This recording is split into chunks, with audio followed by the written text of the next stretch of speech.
Dale Wetzel. I'm the host of the Legislature Today. We're coming to you from the Peacock Alley American Grill and Bar in downtown Bismarck. It is frigid outside, but it is fairly well crowded inside. There's a good crowd in the bar. It looks like they're enjoying some victuals and some of their favorite beverages. We're going to be speaking tonight about thorium.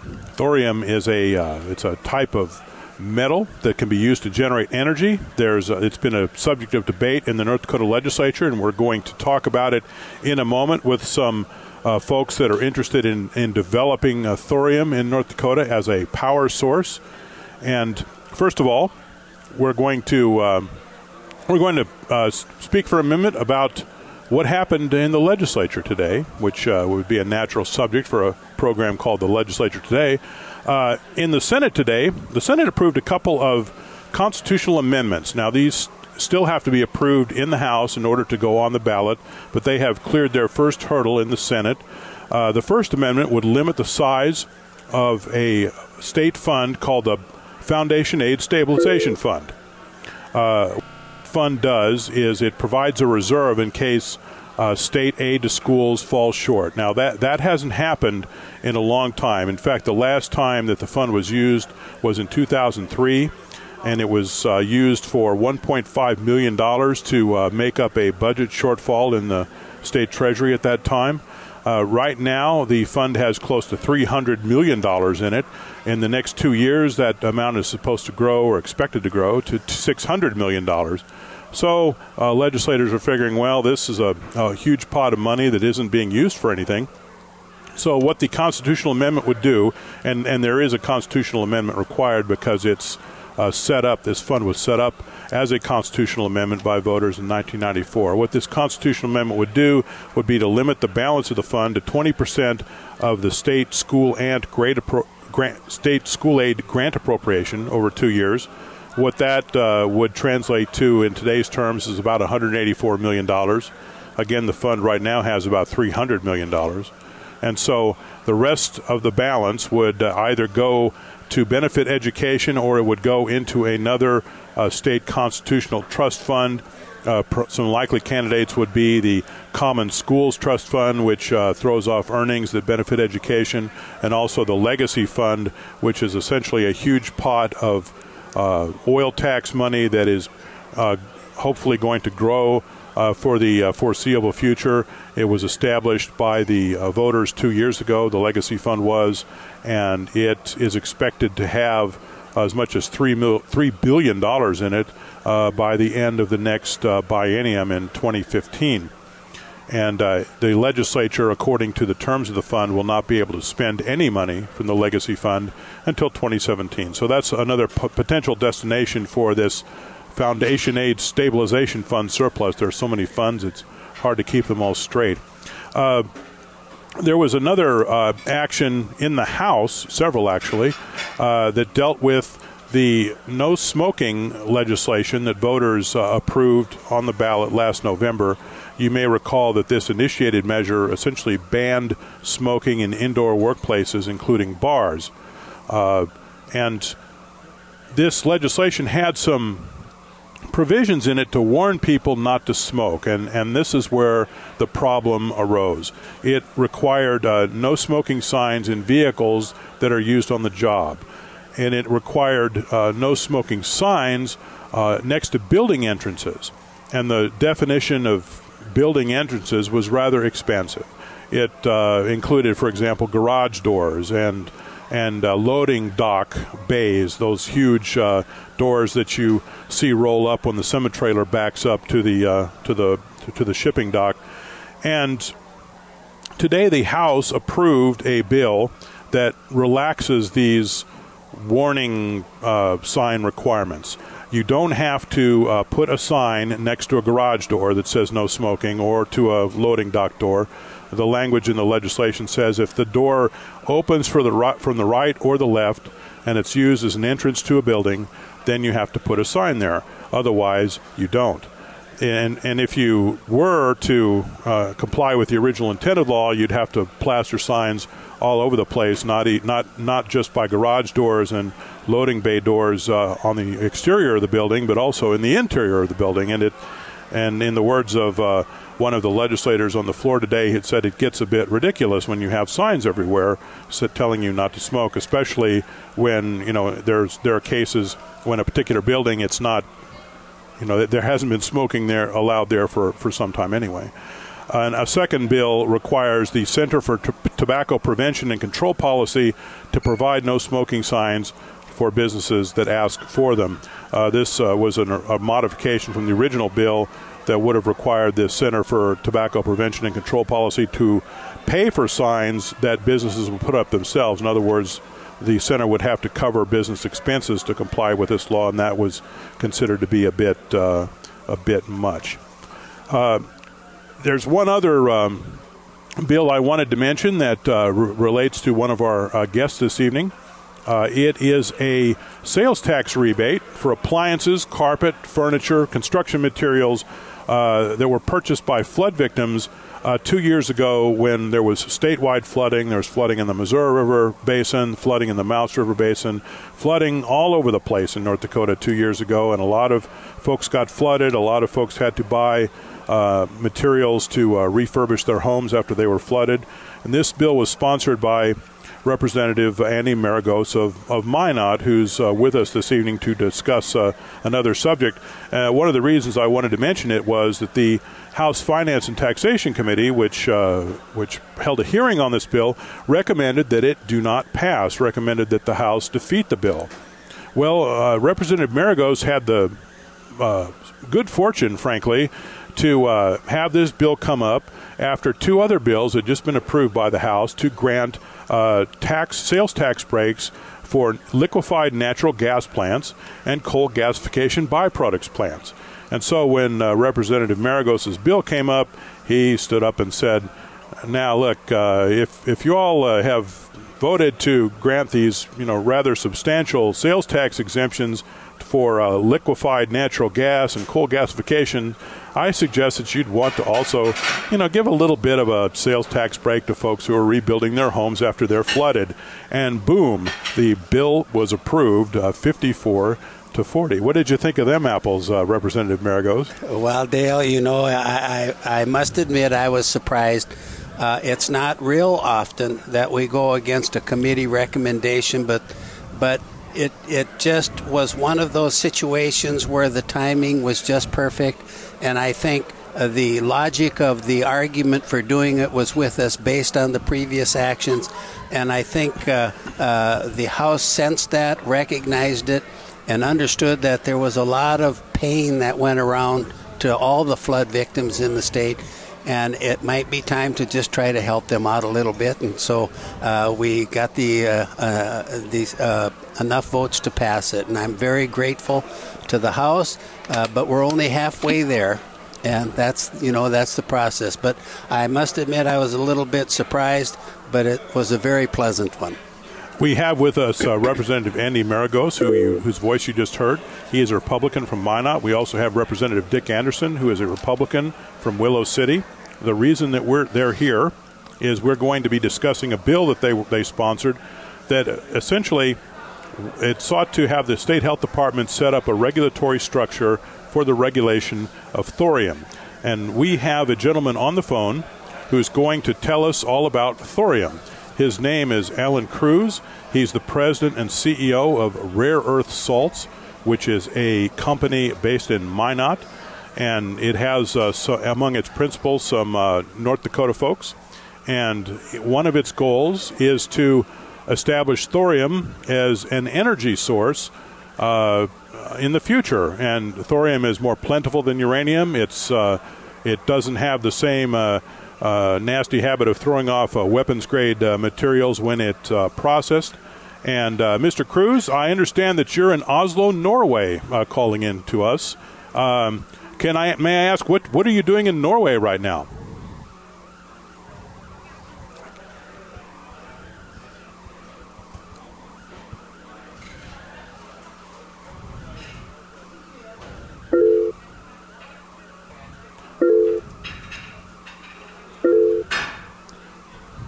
Well, apparently we don't have Mr. Kruse with us right now.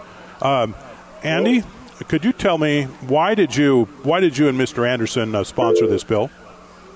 Well, Dale, these two young men came. And we're talking about Mr. Kruse and who else? And a gentleman by the name of Joseph Brewer, who was born and raised in North Dakota, educated in the university system with a degree in physics from Minot State University, and he went on to get a doctorate in a doctorate in chemistry. And these two young men saw an opportunity because, as Mr. Kruse will tell you if we can get him on the line, North Dakota has some of the largest thorium deposits in the United States. Mr. Kruse, are you there? I am here. Oh, excellent. First of all, sir, I understand you're in Oslo, Norway. What are you doing there? Actually, in Oslo, Norway, we are actually working toward moving our business interests forward on rare earth salts and rare earth energy, which is a business that we have brought to North Dakota. But in addition to that is we are working on bringing forth some additional Western collaboration potential for the very legislation that we are trying to pass in the state, as well as what we're talking about here today. Sir, can you tell me why did you pick North Dakota to introduce this particular bill? Well, basically my business partner, Dr. Joseph Brewer, is a native North Dakotan, and he grew up in North Dakota, was got like Andy said, got his degree from here, and he had always had a desire to come back to the state. I am from northern Minnesota, so I'm a Midwesterner myself, and we have always had a desire to bring our business and keep it to the Midwest, and we had an opportunity that presented itself to bring our business and to start in North Dakota, and we jumped at the opportunity to do so. And in bringing the business to North Dakota, there and what we do, there presented additional opportunities that we felt that were very important for us to try and bring to the forefront that could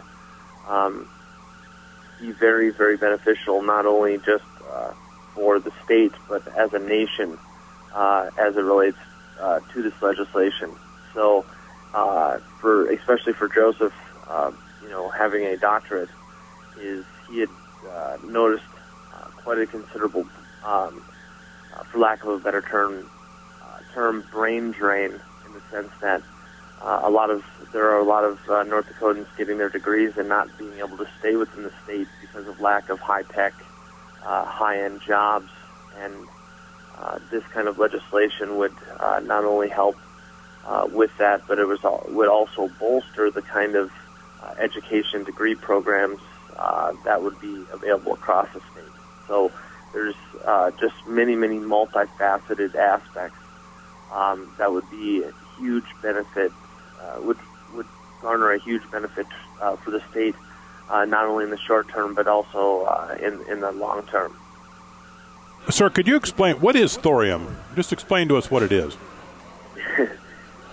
Thorium is a natural element, just like iron or copper.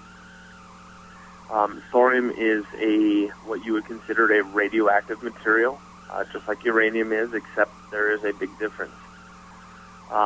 Thorium is not naturally what they call a fissile material, so you can't readily enrich it to make weapons out of it.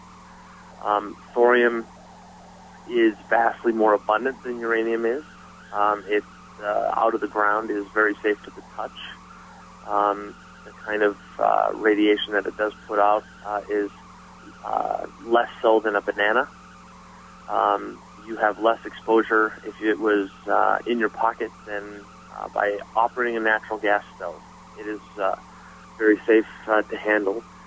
But the benefit of thorium, not only is it more abundant than uranium, but its energy density and the potential for energy from thorium is quite a bit greater than uranium, in the sense that one golf ball size sphere of thorium metal has the energy potential to basically produce all of the energy that one individual would use in their entire lifetime.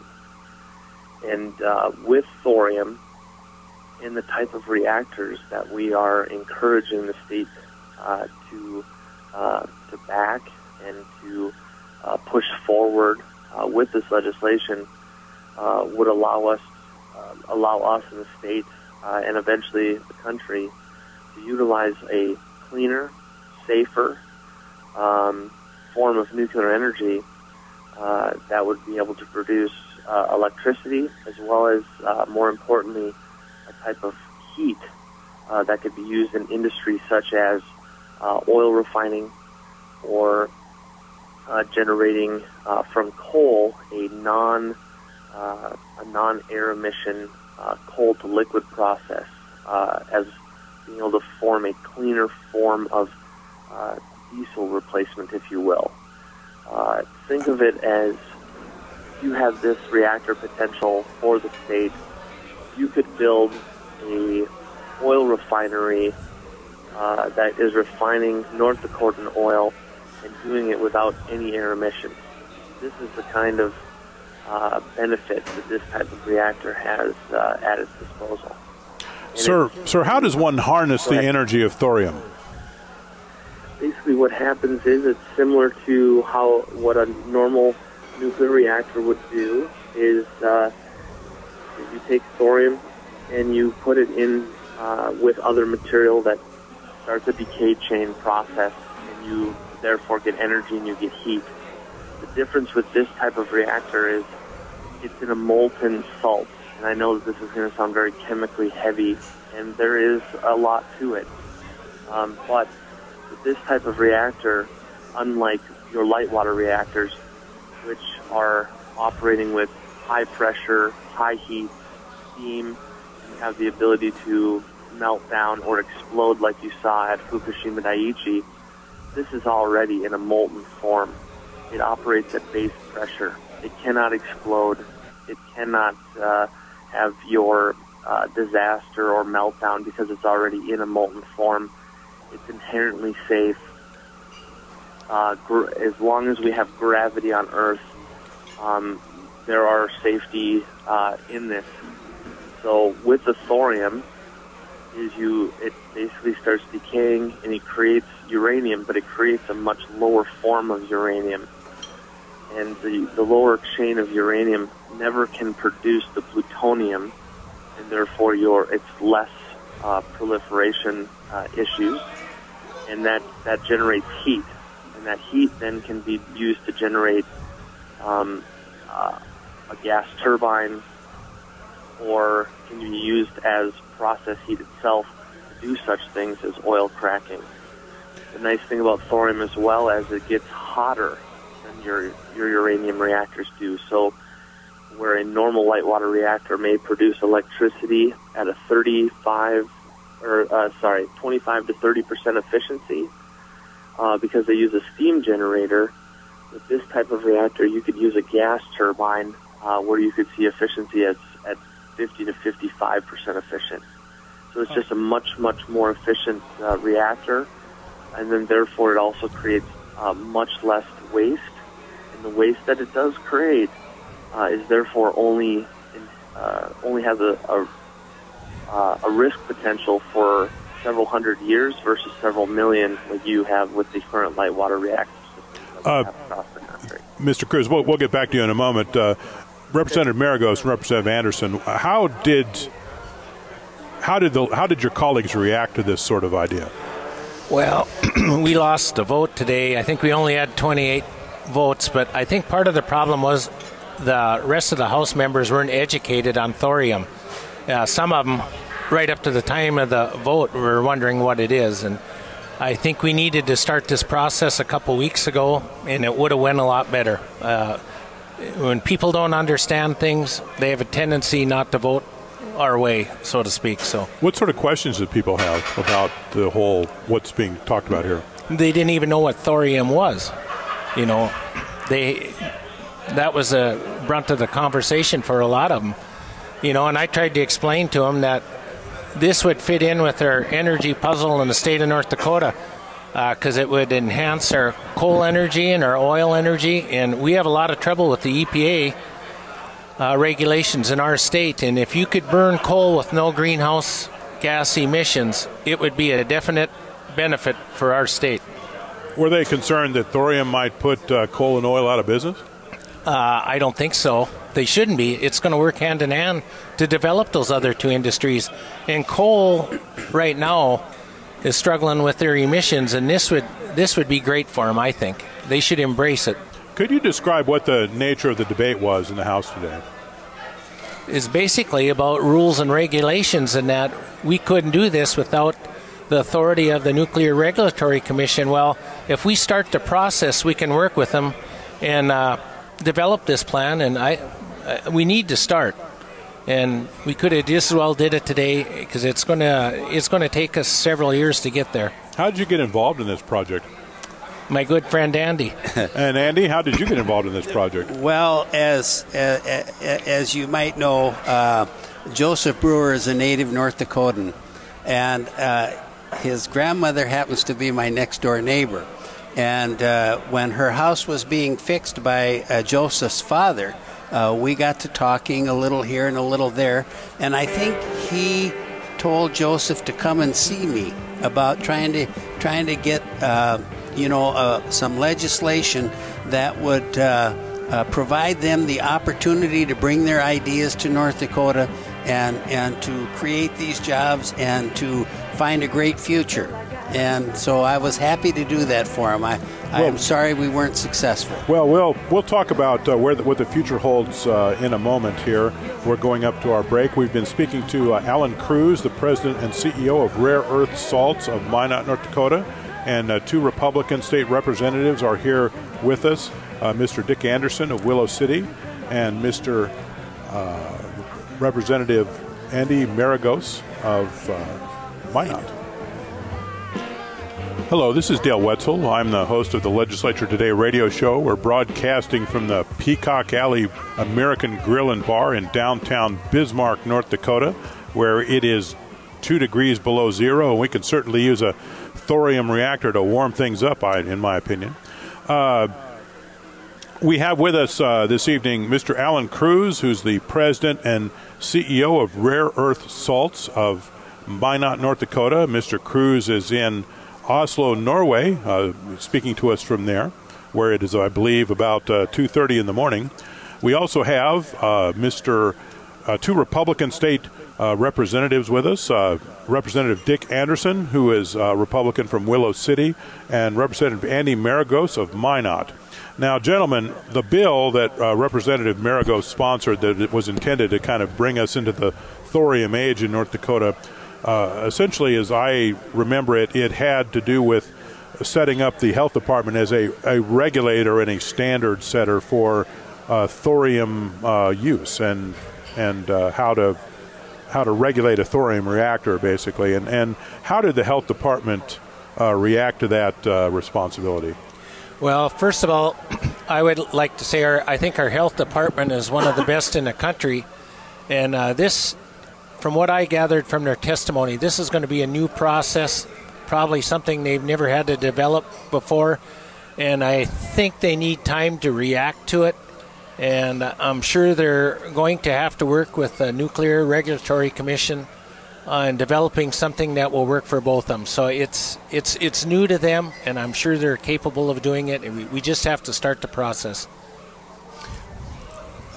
Dale, I think I would echo Richard's sentiment as far as, the competence and the good work that the health department, does for the state of North Dakota and its citizens. This time I was a little disappointed, though, because they had discussions. These young men talked to everybody.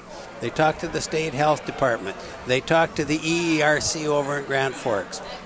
They even talked to the lignite people a little bit. You know, some of their scientists, or people that understood their science. My understanding is that the Nuclear Regulatory Commission has not written any rules for thorium. And I also understand that North Dakota has some of the largest thorium deposits in the country. So it's a resource just waiting to be utilized. And I felt that I think the health department should have been proactive, started developing rules in concert with the Nuclear Regulatory Commission, and if the commission had some problems with it, they could work together. But I think they just came in, and I agree, there would have had to have been some reworking in their relationship, the Nuclear Regulatory Commission and the North Dakota Health Department. But I think they could have been more proactive rather than saying it was just something they couldn't do. That's just my opinion, Dale. One of the things that was brought up during the floor debate was that there is essentially an interim committee or a permanent committee formed by the governor called the Empower Commission, where you have a lot of energy interests from North Dakota that kind of sort through energy issues, and it was suggested that this project should go to them for their evaluation. What do you think about that possibility? Well, I think what I'm going to do, if Allen is still on the line, I think I'm going to let him speak to the science. This is not new science. And to me, it was sort of, well, let's just wait a couple years, let's talk it over, when actually I think I'd like to let Allen, if he's still with us, give us a little readout on why it wasn't really necessary to go before the Empower Commission and study it any further. Mr. Kruse, what is the state of the science? Yeah, basically, and I'm glad that Andy brought this up. This technology was designed actually back in the late 50s during the Manhattan Project when commercial reactors first got their birth at Oak Ridge National Laboratory by our own government, and had many different designs, and eventually was created into a molten salt reactor at the same location and operated for over 8 years in Tennessee. And so this is not a wing and a prayer. This is not a maybe or a fairy tale. This is technology that was ran effectively, was applauded by the chairman of the Atomic Energy Commission at the time for its safety record and for its performance. But when it came down to it is that we were in the middle of a Cold War, and we decided that we needed the plutonium for nuclear weapons, which is readily created through your light water reactors versus what you would see out of a molten salt reactor. And so therefore President Nixon decided to go that direction and not with molten salt. And so this is a technology that the Atomic Energy Commission, which then split off and became the Department of Energy and the Nuclear Regulatory Commission, have basically been sitting on for almost half a century. And so this is a technology that it really doesn't require a great deal of background research to see if it's worthwhile or if it can potentially be done. This is the kind of thing that just simply needs to be embraced and enabled. And for some reason, the Nuclear Regulatory Commission up till now has not decided to do so. And we are hoping, and I don't think that even after today that our chances for getting this moving forward within the state are diminished by any means. But I think that the state of North Dakota presents an excellent opportunity to work with the Nuclear Regulatory Commission to kind of give that gentle push to the NRC to create a partnership to where we can finally move this type of reactor technology finally back into the forefront. and there are large oil backing for this type of reactor technology, and it's one of the reasons why we're over in Norway, that already has its presence in North Dakota as well. There is a synergy that can across many different countries in the West that have noticed what North Dakota is trying to do here. We've had a lot of reach out from other Western nations and enterprise that applaud the effort and wish North Dakota well, and hopefully eventually being able to either do it themselves or push the NRC into finally making this a reality. There is, I'm sure there is synergy between North Dakota and Norway. Sir, can you explain to me, please, where do you see yourself going from here in terms of the Empower Commission? Because it seemed during the House debate today that regardless of what one may think of the utility of going to the Empower Commission, that was a step that the legislators wanted to see taken. They think of it, I guess, as a necessary step in the process. If you go to the Empower Commission to explain the project to them, what's going to be your 30-second sales pitch? I think Dick and both.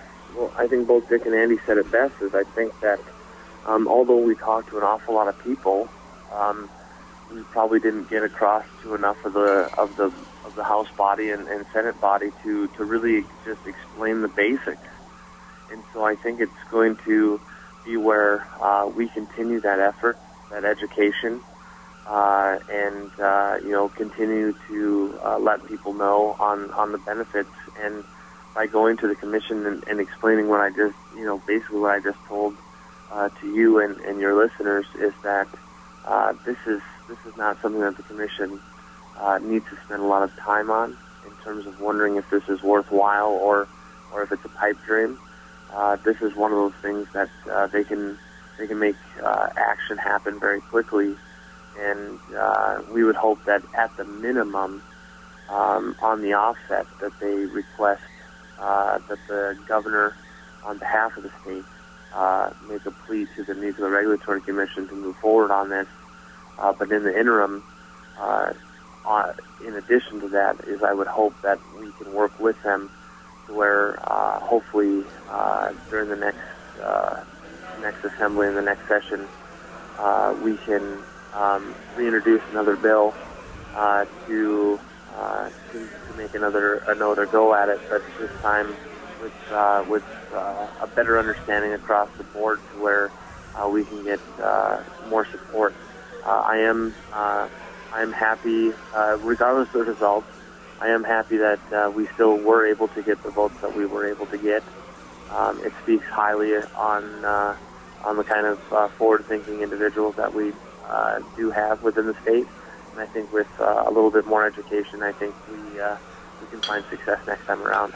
Sir, if this project has the potential that you believe it does, why has it been dormant for so long? Why is this idea of using thorium as a major energy source in the United States or elsewhere in the world, why hasn't it caught on if it has so many positives? That's an excellent question, and it comes down to this is speculation, so take this as such. But as a lot of people will understand, I think that when it's that old adage, if it isn't broke, why try and fix it? And although Fukushima Daiichi in Japan and the explosion with that reactor was definitely frightening, and it definitely brought to the forefront on how dangerous light water reactors are, it also brings to light the fact that the entire planet's nuclear fleet is light water reactors, and light water reactors operate off of a solid nuclear fuel logistics supply chain. And so the mere fact that if you were to bring a molten salt reactor to the forefront.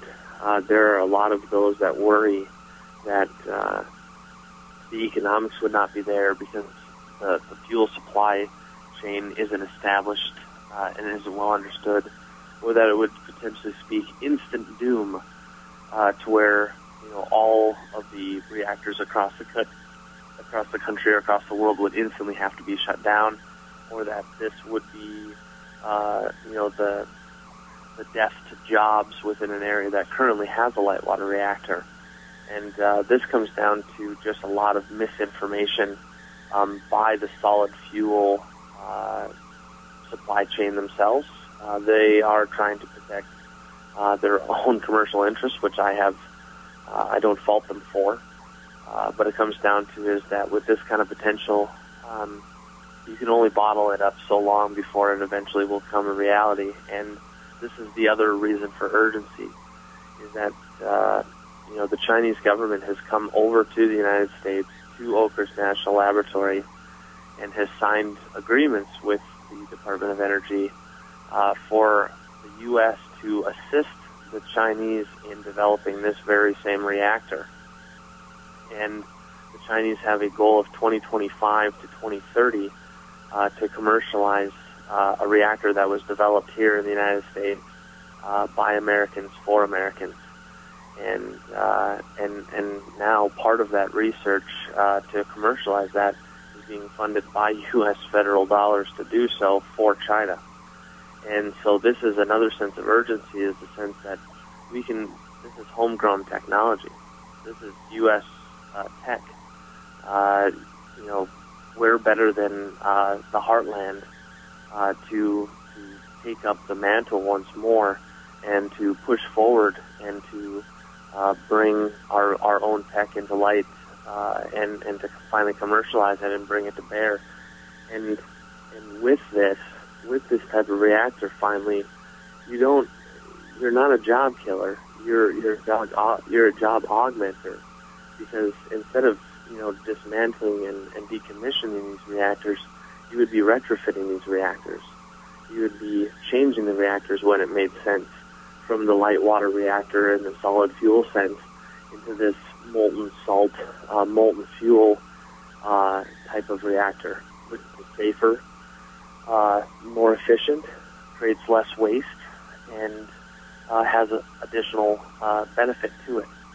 So this reactor has had a lot of I don't know if you'd call them enemies, but a lot of raw deals in terms of trying to see the light of day.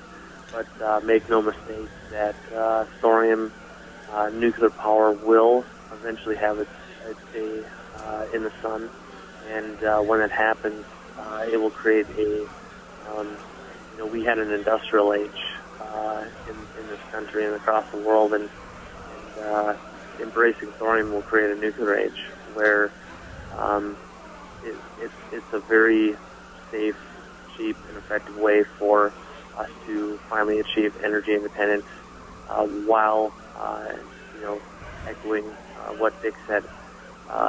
This has support of coal. This has support of oil. They understand the benefit that this has to their economies and their bottom line, and this does nothing but help them and help their consumer on the long end. So this helps everybody all the way around, for sure. Sir, I was looking at a paper published by the National Nuclear Laboratory in the UK about in August of 2010, actually, and I think that it's fair to say that its assessment of the commercial prospects of thorium was fairly downbeat, and I'm quoting from one of the passages in the paper. It said it is likely to take 10 to 15 years of concerted research and development effort and investment before the thorium fuel cycle could be established in current reactors, and much longer for any future reactor systems. And it also mentioned that that India has been doing some work on thorium reactors without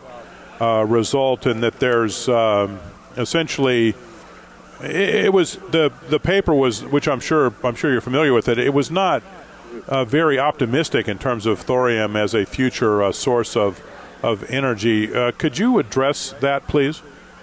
Absolutely. India is using solid fuel, and so they're taking the thorium and they're trying to utilize thorium within exclusively by itself within a solid fuel environment. This is kind of where rare earth salts comes in. Up till now, there has been no cost-effective way of creating thorium as a fuel, as a product to be able to be turned into a fuel or used in a reactor. And our technology, we are rare earth element experts. We have developed a technology that not only effectively gets the rare earths out, but also we can produce effectively and inexpensively thorium dioxide. Up till now, thorium dioxide would run you anywhere from $300,000 to $500,000 per metric ton. Uranium is going for about $75,000 a metric ton. So obviously, just the mere logistics and cost comparison would lead one to stay with uranium. And with our process, we will be able to produce thorium dioxide for less than somewhere between 5,000 and 10,000 a metric ton, which then puts you not only 10 to 15 times more abundant than uranium, but also at a fraction of the cost that uranium is traded at. So therefore, taking care of the thorium fuel supply, which also eliminates probably 5 to 8 years off of that cycle that off of that research cycle that they were talking about. The rest of the research that needs to be done is well understood research that needs to be done and was outlined back in the 70s when the molten salt reactor that was running in Oak Ridge was outlined. And the paper that you're speaking about, I've read it multiple times. They're also looking at it from the perspective of if it is purely government money and government research that is pushing this research to be done. It's time for private industry to step forward, and that's exactly what we're trying to do. This legislation was enabling legislation that allowed the state to put forth the outline with hopefully with the help of the NRC that allowed private industry like myself to come in and fund within the confines of safe research, because the majority of this research can be done that doesn't even require nuclear materials in any capacity. You could do this today at Minot State University or at North Dakota State, and you wouldn't need a single permit to do the majority of this research. But the only reason people are going to do this research, such as my company or some of the other companies that we've come in contact with, such as over here in Norway, is if they know that there's going to be a commercial reason for them to do it in the long run, and that's where the eventuality to be able to get a permit for a reactor comes in.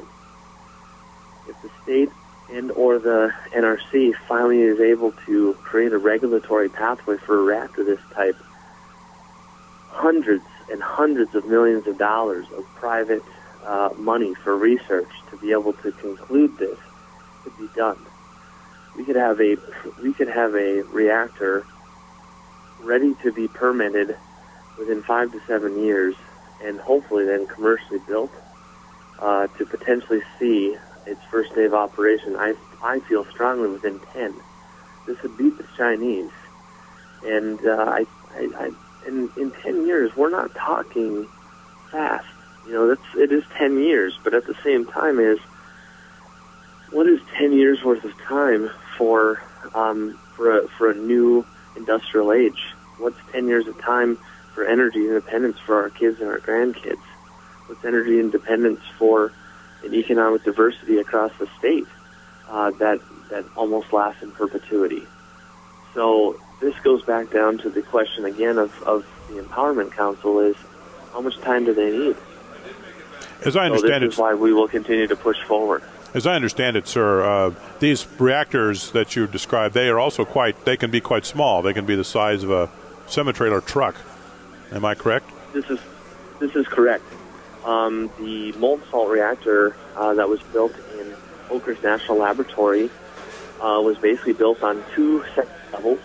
There was some underground containment, and then above ground, and even this was not built for size in terms of space saving. And basically, think of a two-stall garage, one on top of each other, and that was a 9-megawatt reactor. So you're talking power that could probably power the majority of Minot, maybe a little bit less than that, all year long, with for only a couple kilograms of material. Where on the comparable side for the light water, you would still need tens of tons of uranium, which then creates a slew of waste. So this is one of these that it's very small, very compact, because you don't need the containment of the steam explosion like you would with light water. You can make these as small as probably 6 to 10 megawatts, all the way up to a gigawatt in size. So it has the ability, a much broader range of usability that the other traditional light waters do not have either. Thank you for your time, Mr. Kruse. Mr. Allen Kruse, who is the CEO of Rare Earth Salts. He's calling. Rare Earth Salts is based in Minot, North Dakota. He's calling us from Oslo, Norway, where he's doing some business as part of his effort to commercialize thorium as a source of energy in the United States and in North Dakota in particular. We've also been speaking tonight with Representative Andy Maragos, a Minot Republican, and Representative Dick Anderson, a Willow City Republican, who were the sponsors of a bill in the legislature to ask the health department to set up a regulatory structure for a thorium reactor. That bill did fail in the House today, but I am assured that the struggle goes on in terms of trying to commercialize thorium. Thank you, gentlemen.